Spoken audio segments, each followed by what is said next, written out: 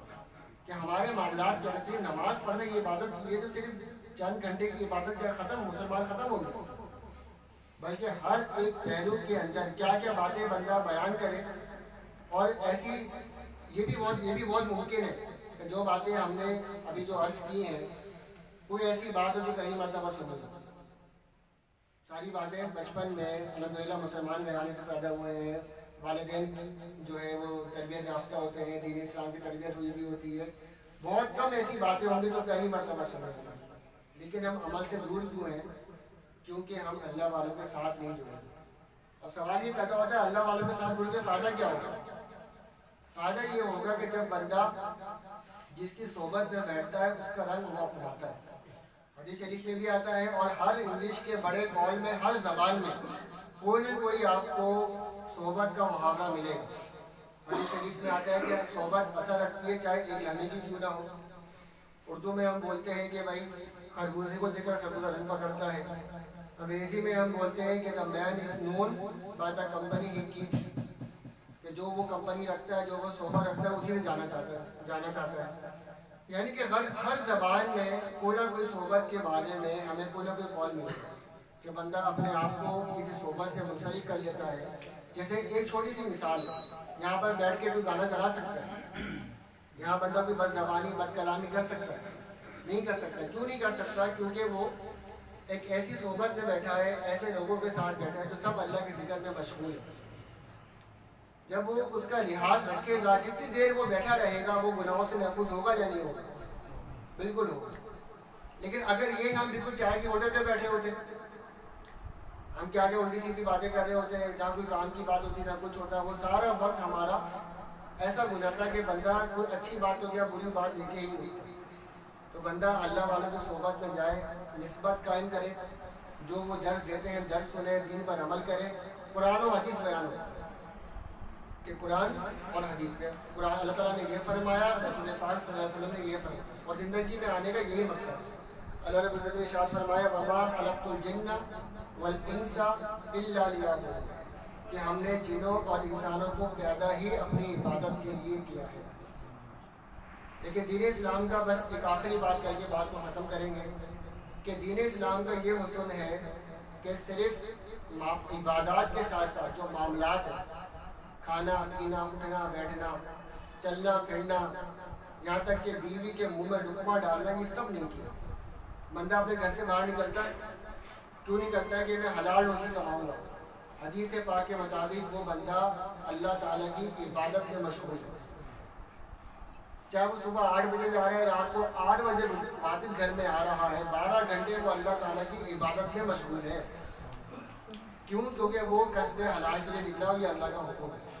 وہ گھر میں بیٹھ کر حرام بھی کما سکتا تھا، قومی بچت کے اندر پیسے ڈال کر جو ماہانہ پیسے اس کو ملتے رہتے وہ بھی کھا سکتا تھا، لیکن وہ محنت مزدوری کرنے کے لیے، اللہ کو حکم پورا کرنے کے لیے کہ میں خود بھی حلال کھاؤں، اپنے بچوں کو بھی حلال کھلاؤں، وہ اللہ کی عبادت میں نکلتا ہے، اور اس کے ہر قدم کے بدلے اس کے لیے ایک نیکی لکھی جاتی ہے۔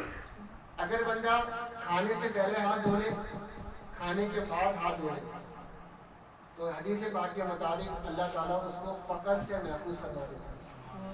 جب بندہ کھانا کھا کے اللہ تعالیٰ کا شکر ادا کرتا ہے تو حدیث پاک کے مطابق وہ ایسا ہے کہ اس نے روزہ رکھ کر صبر کیا۔ حدیث پاک کے مطابق جو بندہ اپنے سالن کی پلیٹ صاف کرتا ہے وہ برتن اس کے لیے دعائے مغفرت فرماتا ہے، اور یہ کہتا ہے کہ جس طریقے سے تو نے مجھے شیطان سے محفوظ رکھا، اللہ تعالیٰ تجھے جہنم کی آگ سے محفوظ رکھا۔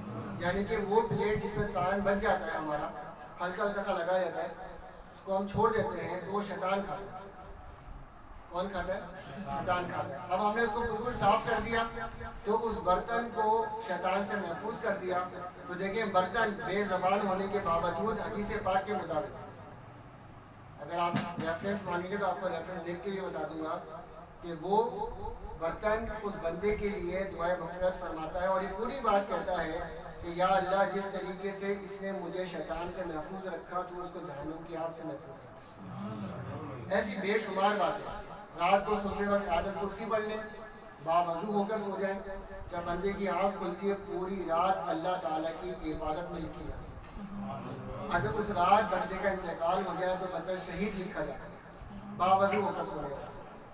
سلام میں نیکیاں ہیں. کسی کا سلام کرتے ہیں السلام علیکم ورحمۃ اللہ وبرکاتہ, دو بھائی آپس میں مل لیں تو انہوں نے سلام کیا السلام علیکم ورحمۃ اللہ وبرکاتہ, وعلیکم السلام ورحمۃ اللہ وبرکاتہ. دونوں میں سے زیادہ اجر اس کو ملے گا جو زیادہ خندہ پیشانی سے ملے گا. اور بھائی کیسے ہو, ٹھیک ٹھاک, سب خیریت. اگر آپ دیکھیں مگر نیکی کا جذبہ ہونا چاہیے نا. اگر ہم یہ دیکھ رہے ہیں کہ میرا بھائی مجھ سے نیکی میں سب کچھ لے کے جا رہا ہے, اس سے زیادہ محبت سے مل جائے, ہم اس سے اور محبت سے ملیں. اور بھائی گھر میں سب خیریت ہے, گھر میں سب ٹھیک ٹھاک, امی ابو ٹھیک ہے, بچے ٹھیک ہے. جو زیادہ خندہ پیشانی سے ملے گا اللہ تعالیٰ اس کو زیادہ اجر عطا کرے گا. یہ چھوٹے چھوٹے عمل ہیں, ہم کسی نہیں کے جمع کر سکتے ہیں. یہی وجہ ہے کہ اللہ رب العزت نے ارشاد فرمایا کہ زندگی کا مقصد کیا ہے, میری عبادت کرنا. عبادت کا مطلب صرف نماز, روزہ اور زکوٰۃ نہیں ہے, بلکہ پوری زندگی اللہ رب العزت کی محبت میں, اس کی عبادت میں, رسول پاک صلی اللہ علیہ وسلم کی محبت میں, ان کی سنتوں سے محبت میں, اس پر عمل کرنے میں گزرے. یہی زندگی کا اصل مزہ ہے اور یہی مقصد ہے. اللہ رب العزت سے دعا ہے کہ پاک ذات ہمیں ان باتوں پہ عمل کرنے کی توفیق عطا فرمائے. ہمارے مرشد کریم آپ تمام کو تعارف ہے حضور قبلہ عالم, حضور قبلہ محبوب صحیح دامت برکاتہ العالیہ ہر جمعے کو سرجانی ٹاؤن فلیٹس فیس سیکٹر 6B میں جامعۃ المقصودیہ ہے, وہاں پر ہر جمعے کو تشریف فرما ہوتے ہیں. پروگرام ہوتا ہے, عصر سے شروع ہوتا ہے, عشاء میں ختم ہوتا ہے. کوئی مسئلہ ہو, کوئی پریشانی ہو, کوئی ڈاکٹر نے لاعلاج مرض قرار دے دیا ہو تو اللہ رب العزت کی توفیق سے حضور قبلہ عالم ہر اتوار کو تشریف فرما ہوتے ہیں. اس کا طریقہ کار دوست آپ کو بتا دیں گے. ٹوکن لینا ہوتا ہے. اگر کوئی نارمل نوعیت کا مسئلہ ہوتا ہے تو اسسٹنٹ وغیرہ حل کر دیتے ہیں, لیکن کوئی شدید قسم کا مسئلہ ہے تو حضور قبلہ عالم خود بالمشافہ ملاقات بھی فرماتے ہیں. حضور قبلہ عالم کے جو درس ہوتے ہیں جو ایئر وائی ٹی وی میں نشر کیے جاتے ہیں ہر ہفتے کو رات کو 10 بجے اور ہر اتوار کو دوپہر 2 بجے. رات کو ہفتے کی رات 10 بجے اور اتوار کی دوپہر 2 بجے. اس کے علاوہ حضور قبلہ عالم کا ایک نصاب ہے, تربیت نصاب مقصود دنیا والآخرہ, 3 جلدوں پہ مشتمل ہے اور اس پہ ساری فرضی علوم آپ کے سامنے بیان کی ہے. جتنے میں نے آپ کو حدیثیں بیان کی ہیں وہ ساری حدیثیں اس کتاب کے اندر موجود ہیں, ریفرنس کے ساتھ موجود ہے کہ یہ حدیث کس کتاب میں لکھی ہے. تو وہ پہلی جلد کے اندر ارکان اسلام ہے, نماز, زکوٰۃ کس طریقے سے ادا کرنا چاہیے, پھر حقوق کے اوپر بات ہے. دوسری جلد کے اندر اخلاق کے اوپر بات ہے کہ کیا کیا اچھے کام ہیں, کیا کیا برے کام ہیں. تیسری جلد کے اندر جنت, دوزخ, موت, قبر, آخرت, اس کے بارے میں بیان ہے کہ بندے نے مرنا ہے تو بندہ مرے گا تو کس طریقے سے اس کے معاملات ہونے ہیں, کس طریقے سے آخرت میں اٹھے گا, یوم حشر کیا کیا ہونا ہے. تو یہ ساری باتیں ان کچھ کتابوں کے اندر موجود ہیں. تو آج کے بیان کا خلاصہ یہ ہے کہ بندہ سب سے پہلے اپنی حفاظت کرے. کس چیز سے حفاظت کرنی ہے؟ آگ سے, جہنم کی آگ سے. اپنے گھر والوں کی حفاظت کرے. دوسری بات, اگر کوئی قطع رحمی کی بھی ہے, حدیث میری بات کو نہیں کہ بھائی وہ میں نے بیان سنا تھا, وہ ارسلان صاحب آج انہوں نے یہ بیان کیا تھا, نہیں. حدیث شریف سنیے, حدیث شریف کو سامنے رکھتے ہوئے قطع تعلقی ختم کریں. بہت مشکل بات ہے یقیناً, ہو سکتا ہے ہماری غلطی بھی نہ ہو, غلطی بھی اگلے بندے کی ہے, لیکن حدیث شریف میں ساری بات بالکل واضح بیان ہوئی ہے کہ صلہ رحمی کا مطلب کیا ہے کہ جو تم سے توڑے تم اس سے جوڑے. یہ خوبصورتی ہے. بندہ اس کے اوپر عمل کرے حدیث شریف کو سامنے رکھتے ہوئے کہ میں اس لیے عمل کر رہا ہوں, میں اپنے فلاں بھائی سے جس سے میرا تعلق کتنے سالوں سے نہیں ہے, میں اس لیے سلام میں پہل کر رہا ہوں, اس سے دوستی کر رہا ہوں, رشتہ دوبارہ قائم کر رہا ہوں. کیوں؟ کیونکہ میں نے حدیث شریف پڑھی. جب ہم اس پہ بات کر کے عمل کریں گے تو یقیناً اللہ تعالیٰ کے ہماری عمر میں اور ہمارے رزق میں برکت عطا نہیں فرمائے گا, بے شک فرمائے گا. تیسری بات, ہمارے اخلاق, گھر والوں کے ساتھ ہمارے اخلاق اور جو باہر والے ہیں ان کے ساتھ ایک جیسا رویہ ہونا چاہیے. گھر والوں کے باہر ہم تو بہت زیادہ نرم خو بھی ہیں, بڑی خندہ پیشانی سے ملتے ہیں, لیکن گھر والوں کے ساتھ بالکل الٹا معاملہ ہوتا ہے. تو ہمیں اس سے اجتناب کرنا چاہیے کہ بلکہ ہمیں گھر والوں کے ساتھ سب سے زیادہ اچھا رہنا چاہیے. کیونکہ حدیث شریف میں آتا ہے کہ رسول پاک صلی اللہ علیہ وسلم نے ارشاد کیا فرمایا کہ میں سب سے بہتر اس لیے ہوں کیونکہ میں اپنے گھر والوں کا سب سے زیادہ کرتا ہوں.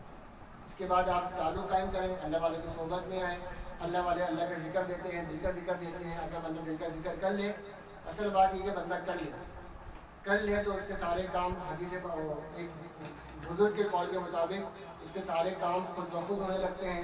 بندہ خود سوچے کہ اگر دل میں اللہ کا نام بس جائے تو یقیناً اس کے ہر عمل میں اللہ کی محبت میں, اس کے اخلاص کے اندر یقیناً اس کی کچھ اور کیفیت ہوگی.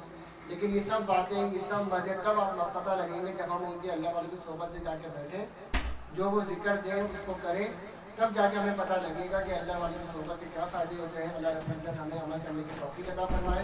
وہ ہمارا توفیق دی جاتی ہے.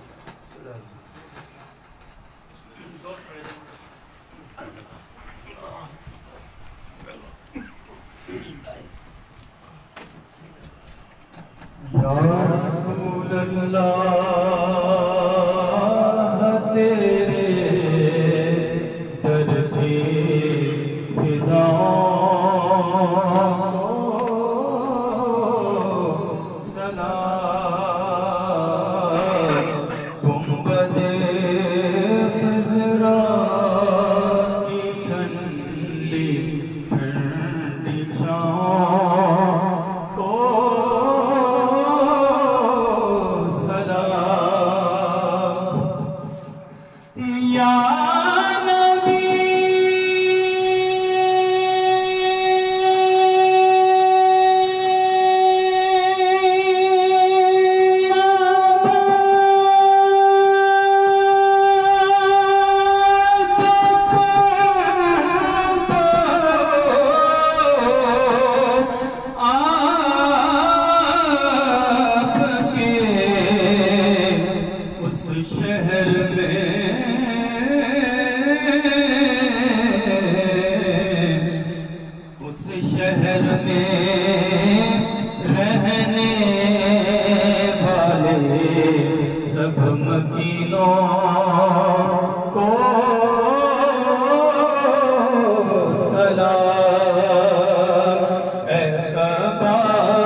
وسلم یا اللہ یا رحمان یا رحیم یا کریم یا ستار یا رحمان یا ذو الجلال والاکرام ربنا آتنا فی الدنیا حسنة وفی الآخرة حسنة وقنا عذاب النار رب ارحمهما كما ربياني صغيرا ربنا هب لنا من أزواجنا وذرياتنا قرة أعين واجعلنا للمتقين إماما یا باری تعالیٰ ہمارا یہ ذکر کا کرنا اپنے جائزہ میں قبول فرما یا باری تعالیٰ ہماری حاضری کو قبول فرما یا باری تعالیٰ اس میں غلطی بتائی اس کو معاف فرما یا باری تعالیٰ ہمارے والدین کی بخشش فرما یا باری تعالیٰ اگر والدین حیات ہیں تو ان کی خدمت کر کے اپنی بخشش کا سامان بن کر یا باری تعالیٰ ہمارے مسجد کریم کے درجات میں بلندی عطا فرما آپ کے سفر میں برکت عطا فرما سفر میں آسانیاں عطا فرما زیادہ سے زیادہ لوگوں کو آپ سے فیض کرنے کی توفیق عطا فرما یا باری تعالیٰ ہمارے صغیرہ کبیرہ تمام گناہوں کو معاف فرما یا باری تعالیٰ ہمیں موت سے پہلے موت کی تیاری کرنے کی توفیق عطا فرما یا باری تعالیٰ جو لوگ بیمار ہیں گھروں میں ہسپتالوں میں تمام کو صحت کاملہ عطا فرما یا باری تعالیٰ اگر ان کے نصیب میں صحت تو ان کے لیے آسانیاں عطا فرما یا باری تعالیٰ جن گھروں میں تنگدستی ہے ان کی تنگدستی دور فرما جو قرضوں میں گھرے ہوئے ہیں قرض خلاصی عطا فرما یا باری تعالیٰ جن گھروں میں بیٹیاں بہنیں رشتوں کے لیے بیٹھی ہیں انہیں نیک اور صالح رشتے عطا فرما یا باری تعالیٰ ہمیں رسول پاک صلی اللہ علیہ وسلم کی سنت پر کامل اتباع نصیب فرما یا باری تعالیٰ اپنے حبیب مکرم صلی اللہ علیہ وسلم کی خود کی سچی محبت عطا فرما یا باری تعالیٰ ان کے پاکستان کی حفاظت فرما اس کی سرحدوں کی حفاظت فرما یا باری تعالیٰ جن لوگوں نے شرکت کی ہے ان کے جو جائز بناتے ہیں ان کو قبول فرما جن گھروں میں جو پریشانی ہے ان کو اپنے فضل سے دور فرما یا باری تعالیٰ ہمیں آزمائشوں سے محفوظ فرما یا باری تعالیٰ ہمیں ناگہانی موت سے پناہ عطا فرما یا باری تعالیٰ ہمیں ناگہانی آفات سے محفوظ فرما ان اللہ وملائکتہ یصلون علی النبی یا ایھا الذین آمنوا صلوا علیہ وسلموا